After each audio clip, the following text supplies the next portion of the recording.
শেখ হাসিনাকে ফিরিয়ে দেওয়ার বিষয়ে বাংলাদেশ পক্ষ থেকে দাবি জানানো হচ্ছে এই প্রত্যর্পণ চুক্তির আওতায়। যেটি নতুন করে জানতে পারলাম যে ভারতের পক্ষ থেকে বিষয়টি নিয়ে আদালতের শরণাপন্ন হবে। আমার প্রশ্ন হচ্ছে যে আদালতের শরণাপন্ন হবে আসলে কি কারণে?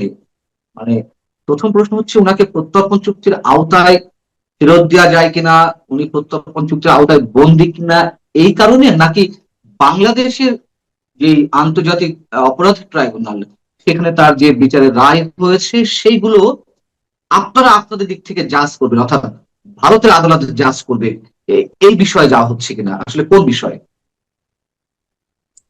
ধন্যবাদ। প্রথমে যেটা বলি, যেটা আপনার ভারত সরকারের পক্ষ থেকে একটা কথাই বলা হয়েছে যে ভারতের বিচার ব্যবস্থা এবং আইনি দিক খতিয়ে দেখা হবে প্রত্যর্পণের বিষয়টা।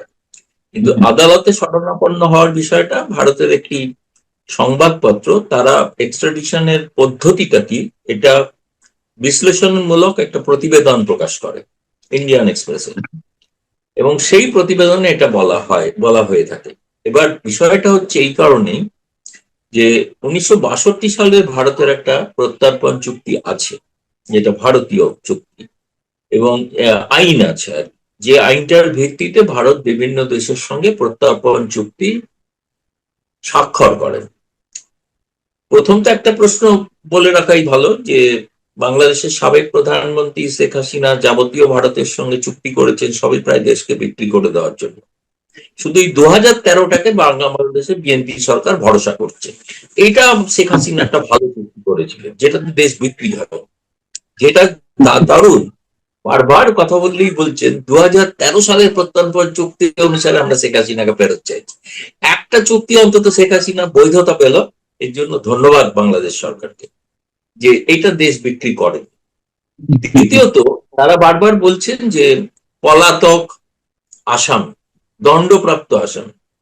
শেখ হাসিনা যখন ভারতে আসেন তখন তিনি সাবেক প্রধানমন্ত্রী নয়, প্রধানমন্ত্রী, কারণ তিনি প্রধানমন্ত্রী পদ থেকে ইস্তফা দিয়েও আসেন।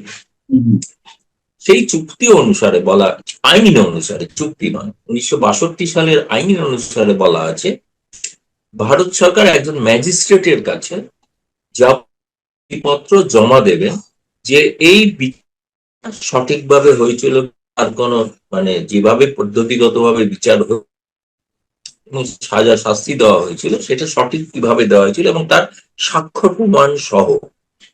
এই প্রশ্নটার উত্তর পাওয়া জরুরি যে আইসিটি ট্রাইব্যুনালের রায়ের যাবতীয় প্রতিবেদন এবং সাক্ষ্য প্রমাণ তার সমস্ত তারা ভারতকে দিয়েছেন কিনা। যদি দেন তাহলে তখন ভারত এটা ম্যাজিস্ট্রেটের কাছে পেশ করবে। আপনি কি জানেন কোন কাগজপত্র সাক্ষ্য প্রমাণ দেওয়া হয়নি, ট্রাইব্যুনালের কাগজপত্র দেওয়া হয়নি? আমি নিজেও প্রশ্ন করেছিলাম পররাষ্ট্র মন্ত্রণালয়, তো তারা সরাসরি জবাব দেননি, কিন্তু বোঝা গিয়েছিল যে বাংলাদেশ সরকার এমন কোন, বাংলাদেশের স্বরাষ্ট্রমন্ত্রী বলেছেন হাদির হত্যাকারীদের বিষয়ে যাবতীয় কাগজপত্র দেওয়া হয়েছে, কিন্তু শেখ হাসিনার বিষয়ে যাবতীয় কাগজপত্র দেওয়া হয়েছে কিনা এবারে স্পষ্টভাবে তারা বলেননি, যেহেতু স্পষ্টভাবে কোনো সাংবাদিক প্রশ্নও করেন। এই সরাসরি প্রশ্নের একটা সরাসরি উত্তর আগে পাওয়া দরকার যে হ্যাঁ তারা দিয়েছেন। ভারত সরকার বলছেন তারা জানেন। আমি বাংলাদেশ হাই কমিশনও খোঁজ করেছি, তারাও সেরকম কি, তারা নোট ভার্বেলে তাদের কাছে যা আসবে তারা ডাকঘরের মতো তারা পৌঁছে দেবেন ভারত সরকারের কাছে, কিন্তু এখন পর্যন্ত খালি নোট ভার্বালেই পৌঁছে দিয়েছেন, আর তো কিছু পৌঁছেছেন বলে কিছু জানা নেই। এবং এমন একটা রায়, যে রায় ওয়েবসাইটে পর্যন্ত সরকার দেয় না, কেউ বাংলাদেশে কজন পড়েছেন, কিছু কিছু আইনজীবীরা জোগাড় করে পেয়েছেন, পড়েছেন, এটা হচ্ছে কিছু, তাও আবার কোনো পিডিএফ কপি নয়, শুনলাম সেটা নাকি স্ক্যান্ড কপি, তার অনেকাংশই উদ্ধার করা যায় না। এবং তো জঘন্য রকম ইংরেজি ভুল আছে শুনেছি, যারা আইনজীবী পেয়েছেন তারা কেউ কেউ বলেছেন ভীষণ ইংরেজি ভুল আছে, ফলে ইংরেজি ওই ভুল থাকলে আবার ম্যাজিস্ট্রেট ডেকে মেকে ফেলে দিতে পারেন ডাস্টবিনে। এখন তিনি তো বুঝবেন না যা ইংরেজিতে লেখা হয়েছে। ফলে আমার কাছে বিষয়টা আপনি যেটা বললেন তার এক কথায় উত্তর হচ্ছে এই ব্যাপারে বাংলাদেশ সরকারকে স্পষ্ট করে বলতে হবে যে তারা আইসিটি ট্রাইব্যুনালের রায়ে ভারত সরকারের কাছে পৌঁছেছেন কিনা এবং তার সাক্ষ্য প্রমাণ জমা দিয়েছেন কিনা। আমি তো শুনেছি সাক্ষ্য প্রমাণ, আপনি যেটা বলছেন সেই ঠিক আছে, কিন্তু আমার জানতে চাওয়ার বিষয় হচ্ছে যে তাহলে ভারতের আদালতে কোন বিষয়টি নিষ্পত্তির জন্য আদালতের শরণাপন্ন হওয়ার কথাবার্তা হচ্ছে, বা তারা মনে করছে শেখ হাসিনার যে বিচারের রায় সেটি বাংলাদেশের ট্রাইব্যুনালে ঠিক আছে, এই বিষয়টি আবার পুনর্বিবেচনা ভারতের আদালত করবে, নাকি প্রত্যর্পণ চুক্তির আওতায় তিনি পড়েন কিনা এইটি বিবেচনা করবেন, কোনটি আসলে? দুটোই। ভারত কেন এটি ফিল করছে, মানে এতদিন পরে সে যে আদালতের শরণাপন্ন হতে হবে বা আদালতের মতামত নিতে হবে? না, এটা বাংলাদেশের পররাষ্ট্র মন্ত্রণালয়, আমাদের দেশের পররাষ্ট্র মন্ত্রণালয় খুব কূটনৈতিক পরিভাষার মাধ্যমে প্রতিক্রিয়া দেয়। আপনাদের পররাষ্ট্র মন্ত্রণালয়ের মতো নয়, সে পররাষ্ট্রের মধ্যে অত্যন্ত কাঁচা, কারণ তারা সব শব্দ ব্যবহার করেন যেগুলো পররাষ্ট্র মন্ত্রণালয়ের ডিপ্লোমেসির ভাষা নয়। মাফিয়া, গণহত্যাকারী, এসব পররাষ্ট্র মন্ত্রণালয়ের ভাষা নয়। যাই হোক, আমাদের এখানে বরাবর প্রথম দিন থেকে একটাই কথা বলা হয়েছে যে আমরা একটা নোট ভার্বালে পেয়েছি, আমরা ভারতের আইন এবং বিচার বিভাগের পরামর্শ নিয়ে এ ব্যাপারে সিদ্ধান্ত নেব।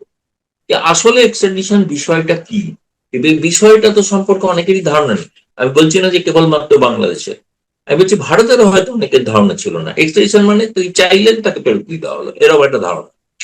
ভারতের বহু আর্থিক অপরাধী যাদের ভারত চাইছে যুক্তরাজ্য থেকে ফেরত, আপনারা নাম জানেন সকলেরই, ললিত মোদী, নীরব মোদী, বিজয় মালিয়া, তারা সব লন্ডনের আদালতে তাদের বিচার চলছে। ভারত তাদের যাবতীয় কাগজপত্র সেখানে পাঠিয়েছে এবং সেখানে বিচার চলছে।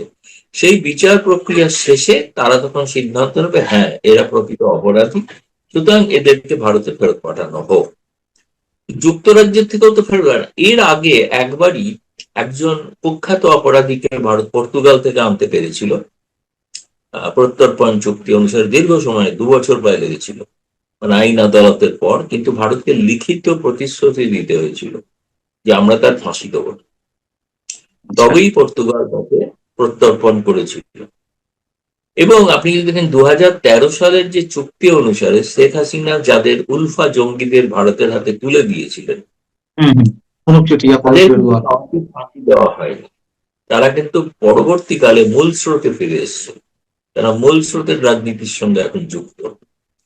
ফলে ভারতের আইনেও এটা আছে। আরেকটা জিনিস আছে, সেটা হচ্ছে যে যদি দেখা যায় কাউকে রাজনৈতিক কারণে তাকে দোষী সাব্যস্ত করা হচ্ছে, শেখ হাসিনা একজন রাজনৈতিক প্রতিদ্বন্দ্বী, এ বিষয়ে তো কোনো সন্দেহ কারণ নেই, তিনি বিএনপি জামায়াত সকলের প্রতিদ্বন্দ্বী।